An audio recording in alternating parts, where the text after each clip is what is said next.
葬送的芙莉莲终于迎来赞英名场面，怒捶桌子大喊：你们快给我结婚呐！而他说的自然是费伦和修塔尔克。赞英从顽固婆婆那里得知了自己好友的去向，和芙莉莲他们要去的欧伊沙斯特刚好是反方向，赞英陷入了纠结。今天太阳已经快要落山，费伦就提议先在村里住一晚，明天再做决定。4个人便向村民借了一间小屋。晚上，赞英和费伦从外面回来，费伦告诉芙莉莲外面特别冷，芙莉莲便给他暖了暖手。修塔尔克看到后也过来拉住了费伦的手，费伦开玩笑的将冰冷的手放到了修塔尔克的脸颊上，一旁的赞英简直没眼看。结果当天晚上外面就下起了雪，第二天早上直接进化成了暴风雪。这样的天气他们根本没办法出发，而这里的寒流会持续1个月，几个人只能继续在村子待到寒流结束了。芙莉莲看起来非常期待，因为这个聚落有一间奇怪老人经营的魔法店，根据他的经验，那种地方都会有传说级的魔法。修塔尔克忍不住好奇，他之前都收集过怎样的魔法？芙莉莲就举了几个例子，什么能够让细菌消失的魔法呀，清除顽固油污的魔法呀，总之都是一些非常适合干家务活的。最后几个人决定暂时留在这里了，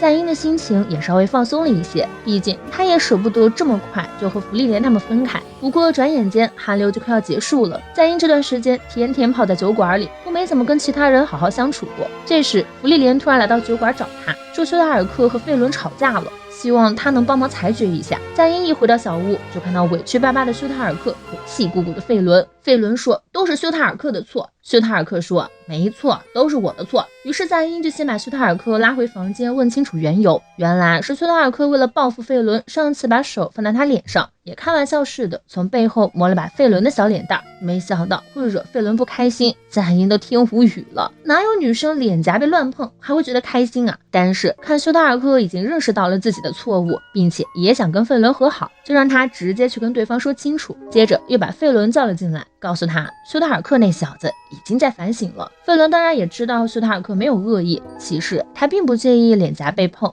只是那一瞬间修塔尔克压住他的肩膀的力道太强了，让他忍不住有些害怕。赞英便让他也把自己的真实想法告诉修塔尔克，最后两人互相道歉，就此和好。赞英和芙莉莲则又回到了酒馆，郁闷的赞英气得怒捶桌子，赶快给我交往啊！芙莉莲不懂他为什么这么郁闷，却还是像夸小孩子一样称赞赞英做得非常不错。也只有在芙莉莲面前，赞英才会被当成孩子。他突然问了芙莉莲一件自己一直很在意的事情，为什么他会对自己这种人如此执着？而芙莉莲的回答却出乎他的意料，居然是因为厌恶同类。芙莉莲觉得一直在逃避的赞英跟以前的自己很像，所以他也想像辛梅尔成为他的契机那样，成为赞英踏上旅行的契机，让他也能体会到跟伙伴一起过日子的乐趣。事实上这段时间赞英的确过得非常开心，并且终于下定了决心，他要去追上自己那位10年未见的伙伴，和他一起实现小时候的约定。芙莉莲他们对这个答案都不意外，双方就此分别，朝相反的方向愈走愈远，而且谁都没有回头。只是赞英忍不住感慨了一句，原来独自一人这么安静呢。在翻越山脉的时候，芙莉莲他们只能露宿在山洞里。这天一大早，修塔尔克就出去打猎物，没想到回来之后看到两人还在睡，就自己做了早餐，然后去喊费伦起床。这才发现费伦的脸色非常不对劲儿，赶紧把芙莉莲给喊了起来。芙莉莲确认费伦是发烧了，就打开了自己乱七八糟的行李箱，翻来翻去才翻到赞英留下的那本手记，里面有关于药草的信息，只要能分辨是什么病，就可以去找对应的药草了。但是辨别疾病是女神大人的魔法，只有拥有圣典的人才能用。芙莉莲一脸理所当然，那种东西我也有啊，就在那儿呢。不愧是活了1000多年的精灵，居然把女神大人的圣典用来电锅用。鉴定之后确认费伦只是普通的感冒而已，刚好这附近就有一个可以采药的地方。芙莉莲以前和辛梅尔他们一起来过，不过当务之急还是先找个避寒的地方。修塔尔克和芙莉莲就带着费伦来到了一个农户家里，妇人帮忙安置好了费伦后，就又去干活了。芙莉莲一直握着费伦不撒手，等他醒来才告诉他自己要去采药，因为费伦生病的时候，只要握住他的手，他就会觉得安心了。当费伦听到芙莉莲说这句话，却把手抽了出来，被当着修塔尔克的面这么说，让他很难为情。他已经不是小孩子了呢，看到费伦还有精力撒娇，芙莉莲就放心的带着休塔尔克去采药了。路上还忍不住想起了费伦小时候的一些事情，尽管费伦现在已经长得比他还高大了，但在他心中他一直都是个孩子。两人一路翻山越岭，来到了一棵非常漂亮的树下，这种树只在冬天开花。芙莉莲很想让费伦也能看一看，其实他握着费伦的手，并不是因为把他当成孩子，只是觉得这样能安慰到生病的费伦。以前他生病的时候，辛梅尔就是这么握住他的手的，而辛梅尔也是从自己的母亲那里学到的，还告诉芙莉莲，不是只有小孩才需要心灵支柱。听到辛梅尔的话，芙莉莲也逐渐放松了起来。回忆完这段往事的他，感谢休塔尔克点醒了自己，表示下次休塔尔克生病的时候，自己也会握住他的手当做谢礼的。接着就拔起了树下的大蘑菇，这就是能治感冒的药草了。芙莉莲把采来的药草和其他材料一起加进锅里搅拌，看起来就像做邪恶药水的魔女一样。休塔尔克忍不住有些担心，这种东西真的能吃吗？而在芙莉莲去安慰费伦的时候，他为了不让费伦再感到难为情，就去帮农妇挤牛奶。很快费伦的病就彻底好了，三人也再次踏上旅程。又走了一段时间，他们终于能远远望见欧伊沙斯特了。芙莉莲需要在这里取得1级魔法使的资格证，他们才能继续前往北部高原。芙莉莲是真不想搞这些麻烦事儿，就想让费伦去参加考试。费伦说，你可太高看我了，1级魔法使可不是那么好当的，所以连通过都必须要1级魔法使陪同的北部高原，肯定是发生了什么棘手的事情。不过这些芙莉莲他们还不得而知，当务之急是先进城打听魔法使测验的事情。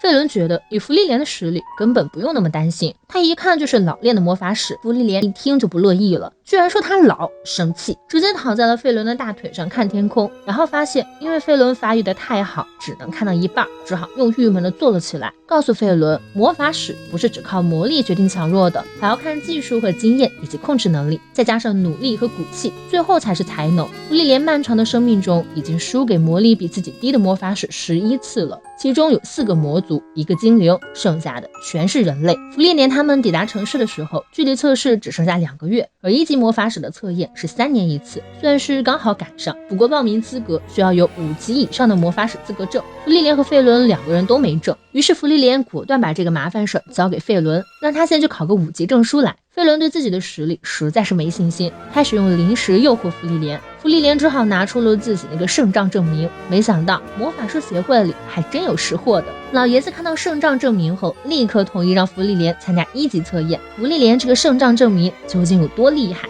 以前辛梅尔也曾问过他为什么不加入魔法使工会，当时的芙莉莲回答，因为管理魔法的团队经常变更，毕竟他的时间都是以世纪为单位的，而且他有这个圣杖证明就够了。结果辛梅尔和海塔2个人都不认识这玩意儿，甚至连除了芙莉莲以外最年长的艾冉都没有听说过。芙莉莲就有些郁闷，因为他身为魔法使的证明就只有这个了。辛梅尔安慰他，虽然他们都不知道那个圣杖的来头，但他们都知道他是个很厉害的魔法师。然而当时的芙莉莲只是随口说了句，但你们很快就会死了呀。那时候的他还不知道这句话的分量有多重，直到勇者死后的第29年，也就是现在，费伦和休塔尔克也说出了同样的话，而芙莉莲再也没有像之前那样，而是摸了摸费伦的脑袋。在这2个月期间，芙莉莲和费伦一直在为测验做准备，除了理论知识以外，实践也没落下，中间甚至还给芙莉莲过了个生日，蛋糕上面插满了蜡烛，但谁也不记得芙莉莲到底多少岁了。就这样2个月匆匆过去，1级魔法使的选拔测验正式开始，其中不乏一些看上去很厉害的人，就连费伦都位于其中，因为他在不久前刚以榜首成绩通过3级测验，也是史上最年轻的3级魔法使。当然其中也有问题儿童，比如这个在2年前的2级测试中杀害了1级魔法使的主考官，最终丧失资格的尤贝尔。紧接着考官宣布了第1次测验的内容，第1场是团体战，参赛者会被分成3人组，芙莉莲的队友是2个问题儿童，他刚找过去就看见那2人正在打架，瞬间就开始为自己的考试而担忧。而费伦的组员之一就是那位尤贝尔。测试的内容是在森林里抓住一只云铁鸟，并关在主办方为他们分发的鸟笼里，而且测试结束的时候要全员到齐，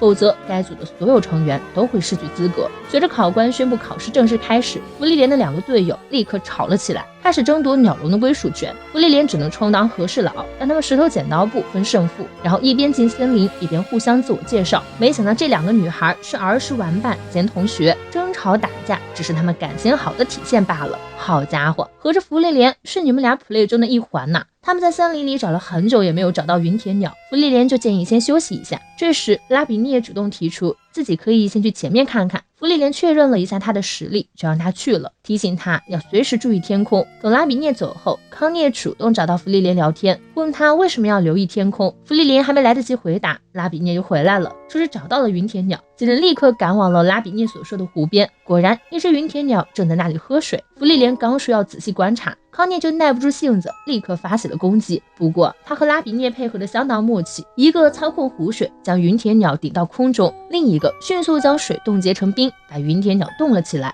可芙莉莲却让他们赶紧蹲下，下一秒云铁鸟居然挣脱冰块，还淋了他们一身水。因为这种鸟的身体极为坚硬，那种程度的束缚是没有意义的，想要抓住云铁鸟必须先仔细观察。于是接下来的一整天他们都在观察鸟，一直到了晚上休息的时候，康涅隐隐约约听到了什么声音，就循着声音走了过去，一个没注意竟然被魔兽从身后偷袭，魔兽的利爪直接将他压在身下，扣住脖子，康涅的魔杖也被甩飞，眼看魔兽就要弯下身啄他了，他下意识喊了拉比涅的名字，千钧一发之际，那只大鸟的身体突然被紧紧束缚倒了下去，紧接着芙莉莲出现在康涅面前，我早就说过要注意天空了吧，然后把康涅拉了起来。芙莉莲很好奇康涅刚刚为什么会喊拉比涅的名字，毕竟他看起来很讨厌拉比涅。康涅这才讲起了他们的往事，他一直是个很胆小的人，总是在紧要关头掉链子，在第一次实习飞行魔法的时候也迟迟无法飞行。拉比涅就有些不耐烦地催促他，但明明不耐烦，在听到康涅说自己是被鼓励才会成长的人之后，却还是说出了他的优点，